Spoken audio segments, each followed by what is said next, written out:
That's what I mean. That's what I mean. And that's what I'm talking about. When you come out, you're very flowy and very high-pitched and very outgoing, and you're on move, and you're looking, and you're singing, and you're sexy and unbuttoned and fantastical. Bloody good impression. In a way, it's an honour to be humiliated by you. Imagine being good enough at impersonating someone that you can do it right in front of them, and somehow they actually love it. First up, a news presenter takes a chance and does an impression of Arnold Schwarzenegger mid-interview. I also liked "If it bleeds, we can kill it." If it bleeds, exactly. If it bleeds, we can kill it, yeah. Is he doing it well, Arnie? I mean, does he need some more tips on how to get the accent absolutely right? I think he's doing a great job. I meame, it makes me laugh, and that's the bottom line, you know, to entertain. You got any more you want to Get down. Yeah. Yeah. Get down. Come with me if you want to live. Sometimes the people who know you best are the ones who can roast you best. Stallone's daughters prove it. Who does the best impersonation of your father? I'll have this for breakfast. I'll have my shake. I want my pancakes.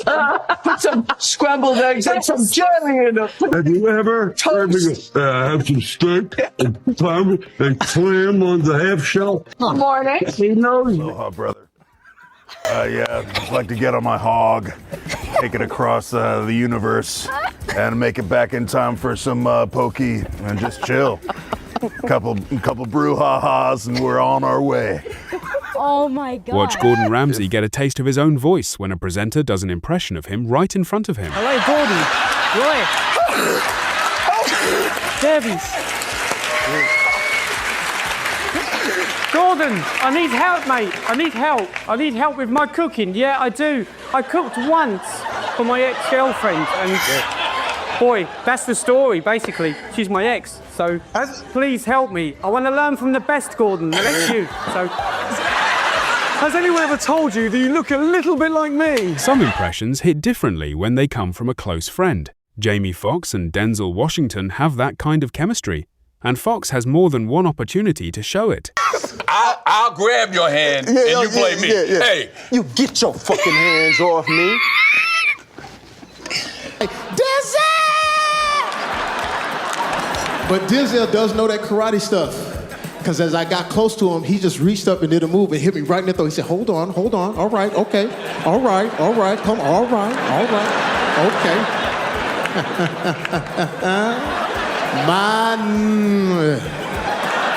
There's too many white people. I want to. Woody Harrelson knows Matthew McConaughey pretty well, and apparently his impression is pretty damn good too. All right. Come on back to the Airstream after I make the best margarita this side of the Rio Grande. Then Michael Bublé takes the McConaughey impression to a whole different level, because he claims Matthew's voice is literally his bedtime routine. My wife and I sleep with you almost every night. Yes. And every night there's an app called Calm. And I have insomnia. And he has the most beautiful voice. And I turn it on, and I just hear, well, hello, everybody. It's me, Matthew McConaughey. I'm going to tell you a bedtime story. And I just do this, Jim Breuer does Jack Nicholson right in front of the man himself. But Nicholson isn't just going to sit there and watch. He fires back with a legendary line from A Few Good Men. why don't you let this nice lady alone? You know, Jack, thank God they've been assaulting me with horrible Nicholson impressions. Excuse me, Mr. Nicholson, how you doing?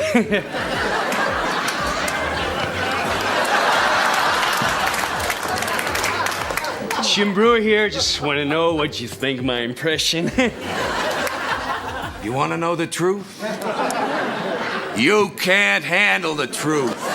During a Jumanji interview with Dwayne Johnson and Kevin Hart, Jack Black gets asked the perfect question. What's it like being Dwayne Johnson? So naturally, he gives us his best impression of The Rock. Wade, we hear so much about your workout plan, and I'm curious if you could just walk me through a little bit about what it takes to be Dwayne Johnson. Oh, I'm glad you asked that question. First of all, you're Kathleen from Screen Junkies, right? I never forget a face, I never forget a thing. Mine's like a steel trap. I wake up at 5 a.m. and do 27,000 rip curls, bleed, blood, sweat, tears. That's the approach that I take to life. That's how I approach everything. Life is a delicious drink that you have to suck deep.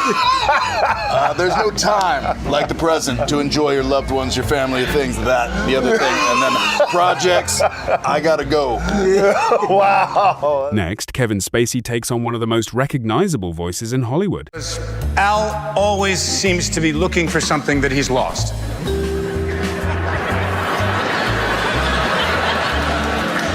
Where is it? My wallet, my passport, my lines, my performance. Whoa, where did that go? Kevin Spacey and Al Pacino go way back. The two have been friends since Glengarry Glen Ross in 1992, so Spacey has had plenty of time to perfect this impression. I like it. I worked on something just for this moment. Okay. I had to write it down.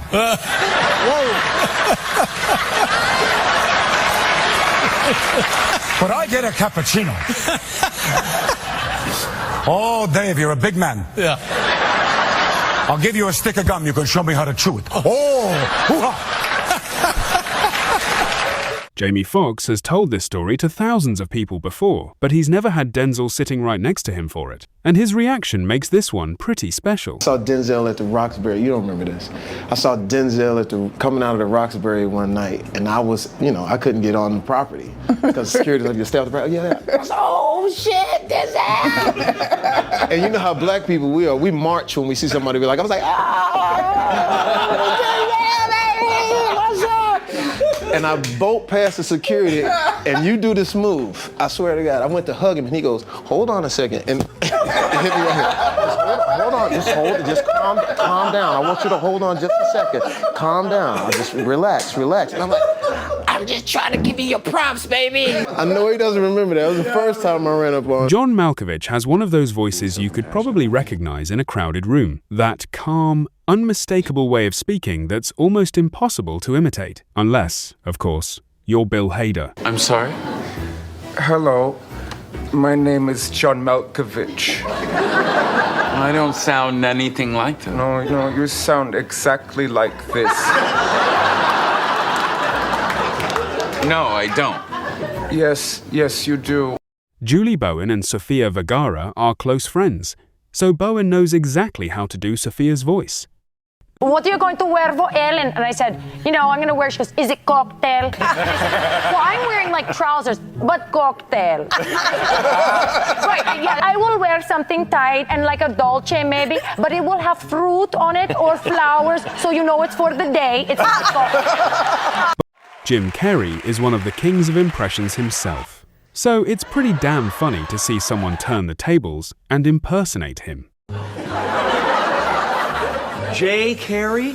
Oh my gosh! Great to see you. When did you grow into a man? Well, I started growing in high school and stopped. Right around here.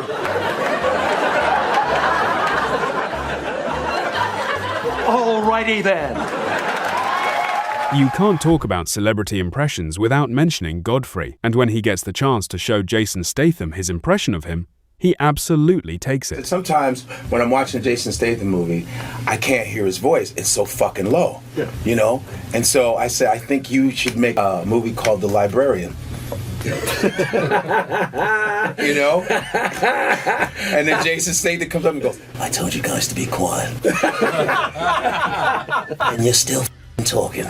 Bryan Cranston and Kevin Hart worked together in The Upside, and apparently Cranston picked up a pretty good impression of his co-star.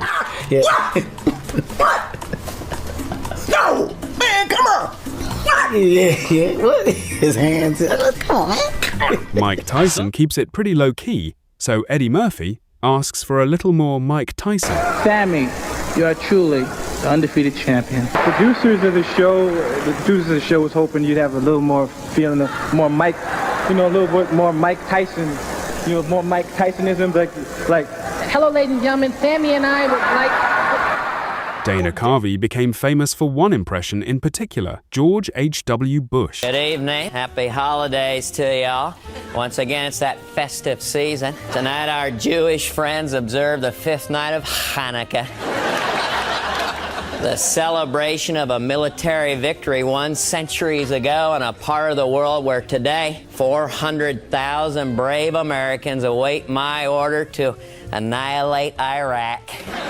It wouldn't be the first time a comedian's impression rubbed a politician the wrong way, but George Bush actually had a sense of humor about Carvey's version of him, and his response on Saturday Night Live was classic. Saturday Night Live made fun of me on a fairly regular basis. Do I have any hard feelings about that? Yes, I do.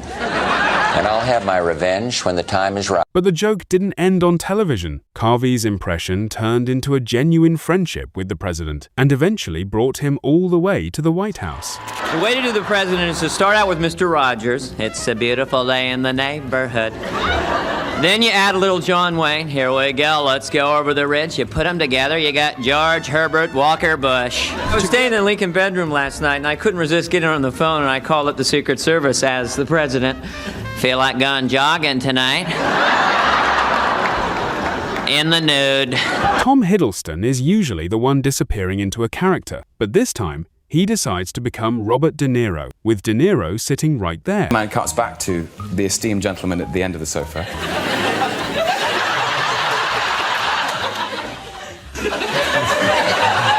What if you do got me boxed in? I'm not gonna put you down. Living face to face, yeah. But I will not hesitate, not for a second. That's my...